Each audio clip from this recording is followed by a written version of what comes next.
भैया भैया, जो मैं सुन रहा हूँ क्या वो सच है कि कैकेयी के कहने पर महाराज ने आपसे राज्य छीन लिया? लक्ष्मण, माता कैकेयी को कैकेयी कब से पुकारने लगे तुम? आप बुलाओ उन्हें माता। मैं उस कुलघातनी को माता नहीं कहूंगा और मैं ये अन्याय भी नहीं होने दूंगा। भैया, मेरा धनुष से शोभा का वस्तु नहीं है। मैं इस धनुष से महाराज की चतुर्गनी सेना का अकेला सामना कर सकता हूँ। लक्ष्मण, महाराज ने क्या समझा कि राम बड़ा विनयशील है और चुपचाप सब कुछ सहन कर लेगा, पर उन्हें नहीं मालूम कि आपके नाम पर मर मिटने वाले लोग चुप नहीं रहेंगे। सारी जनता विरोध करेगी, फिर जनता की भी क्या आवश्यकता है? उनका यह दास लक्ष्मण अकेला ही महाराज और उनकी सेना के लिए पर्याप्त है। और भरत भी आ गया तो उसे ही छड़ी का दूध याद दिला दूंगा।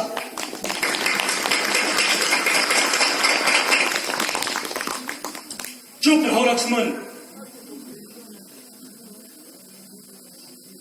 ऐसी अनगढ़ बातें मत करो। आप बीच में मत पड़ो भैया। अन्याय सहना क्षत्रिय धर्म के विरुद्ध है।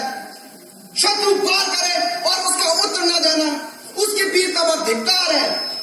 जो राज्यासन राज्य में घोषणा करके आपको दिया गया है, उस राज्यासन बैठने का अधिकारी कोई नहीं हो सकता, स्वयं महाराज भी नहीं। भैया, यदि आपका लक्ष्मण मर नहीं गया तो उस राज्यासन पर महारानी सीता के साथ आप विराजमान होंगे। महाराज और उनके चहेते भरत दोनों आपके दरबार में हाथ जोड़े खड़े होंगे। वाह वाह लक्ष्मण, वाह! कितना सुंदर दृश्य होगा। पिता हाथ बांधे सामने खड़ा है और पुत्र अपनी पत्नी के साथ सिंहासन पर बैठा पिता को आज्ञा दे रहा है। आकाश से उतरकर देवता भी आएंगे इस दृश्य को देखने के लिए कि अयोध्या में मानव सभ्यता ने कितनी तरक्की कर ली। जब परंतु पिता ही अपने आचरण से गिर जाए और अपने धर्मात्मा पुत्र को एक स्त्री के सामने। बस करो लक्ष्मण, बस करो। यदि तुम्हारे इतने ही नीच विचार हैं तो आज से मुझे भैया कहना छोड़ दो और आइंदा से मुझे अपनी शक्ल मत दिखाना लक्ष्मण। भैया, ये आप क्या कह रहे हैं? मैं आपके बिना जीवित कैसे रहूंगा? भैया, आप मेरे भगवान हैं। आपके साथ कोई अन्याय करे, आपके साथ कोई अत्याचार करने की बात करे तो मैं कैसे चुप रहूं? ये तुमसे किसने कह दिया लक्ष्मण कि मुझ पर अत्याचार हो रहा है? अत्याचार तो वो है जो तुम कर रहे हो। अत्याचार तो ये है जो तुम अपने भाई पर कर रहे हो। अत्याचार तो ये है कि तुम अपने पिता पर कर रहे हो। पिताश्री पर? हाँ लक्ष्मण, पिताश्री पर। हाँ, क्या तुम उनकी पीड़ा को तनिक भी जानते हो कि उनकी समस्या क्या है? जानते हो उनके जैसा कोई धीर वीर पुरुष किस संकट में है? जो स्त्री मोह में फंसेगा उसकी यही दशा होगी। उनका मोह स्त्री मोह नहीं है लक्ष्मण, वो तो उनका संकट है, धर्म है। हाँ, धर्म। आज एक सत्यवादी राजा का धर्म एक पिता के धर्म से टकरा रहा है। वह सत्य का पालन करे या पिता के धर्म को निभाए, यही समस्या उनके दुख का कारण है लक्ष्मण। एक राजा ने किसी को वचन दिया कि जो मांगो वो मिलेगा, और मांगने वाले ने वह वचन मांगा जो महाराज के प्रिय पुत्र का बलिदान करके बढ़ रहा है। यदि वह वचन तोड़े तो न केवल अपने सुपुत्र नष्ट करे, परंतु अपने संपूर्ण कुल की कीर्ति को भी नष्ट कर दे। और यदि वह वचन रखे तो वह पुत्र जिसके बिना वह जीवित भी नहीं रह सकते, उसे 14 साल के लिए वन के कांटे कंकरों में धकेल दे। लक्ष्मण, तुम उनकी पीड़ा क्यों नहीं समझते?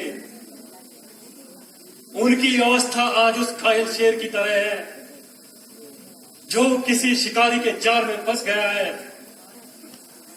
और ऐसे असहाय शेर पर तुम अपनी वीरता दिखा के, अपने तीर चला के अपनी वीरता दिखाना चाहते हो। लक्ष्मण, धिक्कार है तुम पर। ऐसे धर्मात्मा पिता के बारे में अब ऐसा सोचकर भी तुमने पाप किया है लक्ष्मण, पाप किया है, जिसका प्रायश्चित हम सबको करना पड़ेगा। अगर उन्हें अपने धर्म की चिंता ना होती तो आज वे इतने दुखी ना होते। भाई, जब मैं उन्हें निशाय अवस्था में देखा तो मुझे अपने ऊपर गलानी हो आई कि मेरे कारण मेरा धर्मात्मा पिता आज इतना दुखी है। और मैंने अपना कर्तव्य निश्चित करने में एक पल की भी देर न लगाई, क्योंकि पुत्र होने के नाते मेरा यह कर्तव्य है कि मैं वही काम करूं जिसमें उनके कीर्ति को, उनके सत्य, उनके धर्म और उनकी प्रतिज्ञा की क्षति ना हो, बल्कि उनकी कीर्ति बढ़े, उन्हें यश मिले और उनका यश मलिन ना हो। लक्ष्मण, हमारे जैसे पिता तो बड़े ही भाग्य से मिलते हैं, परंतु अगर किसी के पिता दुराचारी भी हो, चाहे उसे सारा संसार त्याग दे, तो भी पुत्र का धर्म है कि वह अपने पिता को भगवान की तरह पूजे, क्योंकि पिता मनुष्य का प्राण दाता होता है।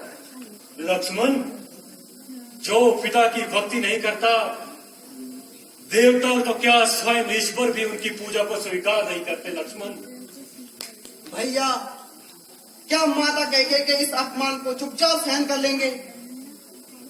मैं माता कैकेयी को दोषी नहीं मानता लक्ष्मण। भैया। हाँ भैया, हाँ लक्ष्मण, बचपन से लेकर आज तक माता कैकेयी ने हमें कितना स्नेह और कितना दुलार दिया है, वह सब तुम भूल गए?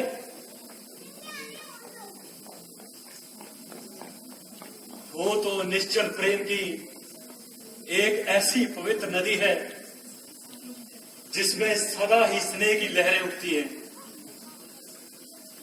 ऐसे निश्चल प्रेम और पवित्र की नदी एक दिन में कैसे सूखे, यह मेरी समझ में नहीं आता। संसार में बहुत सारी चीजें ऐसी भी हैं, अनहोनी बातें होती हैं जो मनुष्य के समझ में नहीं आती। अकस्मात एक दिन कोई भूकंप आता है जो मनुष्य के जीवन को उथल पुथल करके रख देता है। ऐसे समय दूसरों को दोष नहीं देना चाहिए, उसे दयावश मानकर और अपना प्रारब्ध मानकर स्वीकार करना चाहिए। आज जो हो रहा है वो तो हानि करा रही है। ये विधना है कि जिसने माता कैकेयी जैसी पुण्यशील देवी को ऐसी बुद्धि दे दी। लक्ष्मण, यदि ये हानि है तो मैं हानि से भी नहीं हारना चाहता। वीरों के पुरुषार्थ की परीक्षा ऐसे ही आपत्ति काल में होती है। आपत्ति काल में केवल वीरों के पुरुषार्थ की परीक्षा नहीं होती लक्ष्मण, अपितु उनके धर्म की भी परीक्षा होती है। लक्ष्मण, वीरता केवल धनुष उठाने को नहीं कहते, कई बार धनुष न उठाना भी परम वीरता की निशानी होती है।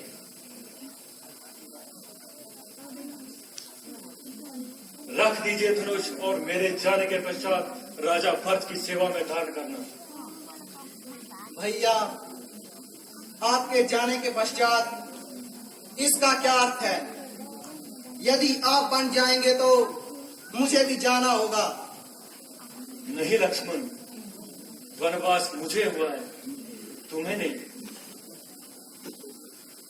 मुझे अर्थात भैया, लक्ष्मण को आप कब अपने से अलग समझने लगे? आप ही ने कहा था जहां राम है वहां लक्ष्मण है। आप ही ने कहा था लक्ष्मण मेरी दूसरी अंतरात्मा है। जो भोग राम भोगेगा वह लक्ष्मण भी भोगेगा। लक्ष्मण, भरत और शत्रुघ्न भी यहाँ नहीं है। गुरु, माता पिता, सगे स्नेही और परिवार, प्रजा, इन सबको कौन सहारा देगा? भैया, मेरे तो गुरु, माता पिता, सगे स्नेही केवल आप है। मेरा धर्म, कर्म, गति सब आप ही है, नियत है। आपसे अलग रहने की तो मैंने कल्पना भी नहीं की। क्रोध के आवेश में आकर यदि मैंने आपको कुछ अनुचित बात कही हो तो मुझे क्षमा कीजिए। मुझे इतना क्रूर दंड ना दीजिए और मेरा त्याग ना करो। मुझे अपने साथ ले चलो भैया। कसम खाई है बस मैंने तुम्हारे साथ जाने की। कसम खाई है बस मैंने तुम्हारे साथ जाने की। हटा सकती नहीं मुझको कोई ताकत जमाने की। हटा सकती नहीं मुझको कोई ताकत जमाने की।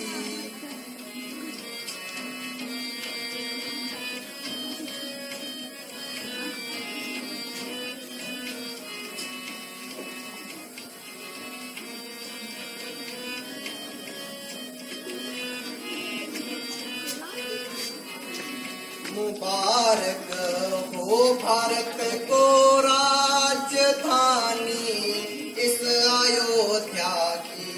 मुबारक हो भारत को राजधानी इस अयोध्या की। यहाँ तो धुन लगी है अब नई बस्ती बसाने की। यहाँ तो लगी है अब नई बस्ती बसाने की।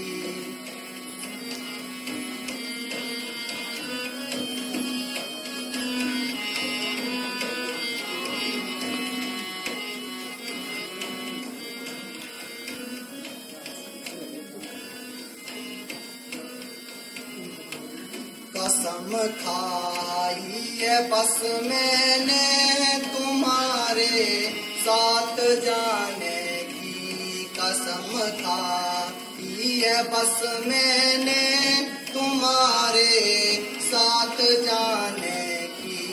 हटा सकती नहीं मुझको कोई ताकत जमाने की। हटा सकती नहीं मुझको कोई ताकत जमाने की।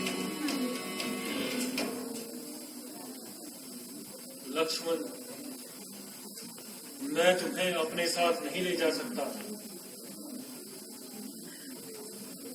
माता सुमित्रा क्या कहेंगी? सुमित्रा माता क्या कहेगी ये तुम नहीं जानते रघुनंदन। माँ, मुझे बन जाने से ना रोकना। वन या नगर से तुम्हें क्या लेना? तुम्हारे लिए तो जहाँ राम है वही तुम्हारी अयोध्या है।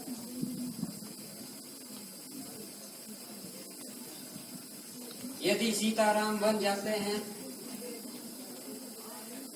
तो इस अयोध्या में तुम्हारा क्या काम है? माँ, आज तुमने मेरा सर गर्व से ऊंचा कर दिया,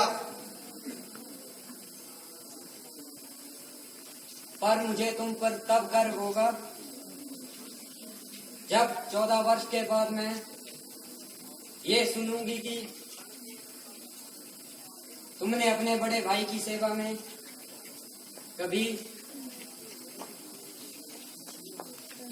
कभी कोई आंच ना दी।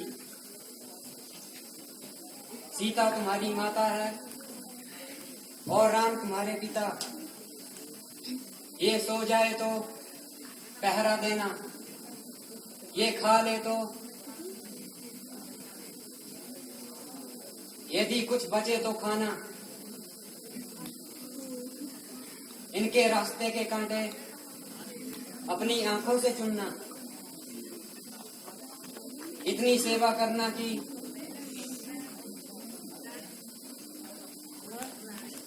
माता सीता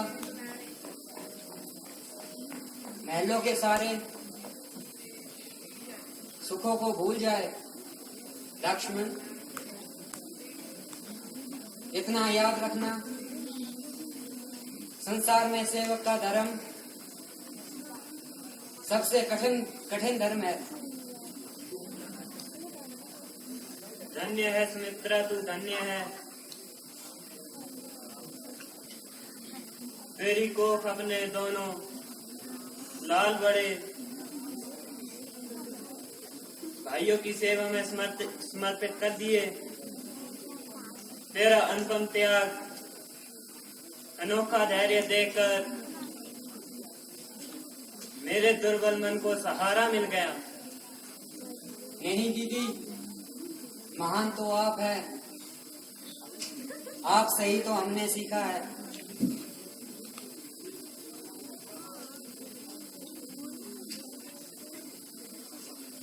राम बेटा, मैं तुम्हें लक्ष्मण को सौंप रही हूँ। मित्र और उर्मिला की धरोहर है। जैसे लेकर जा रहे हो वैसे ही मुझे लौटाना। माँ, आप चिंता ना कीजिए। लक्ष्मण को मैं अपने प्राणों से भी अधिक सहेज कर रखूंगा। माता जी, मैं आपके वचनों का अवश्य पालन करूंगा।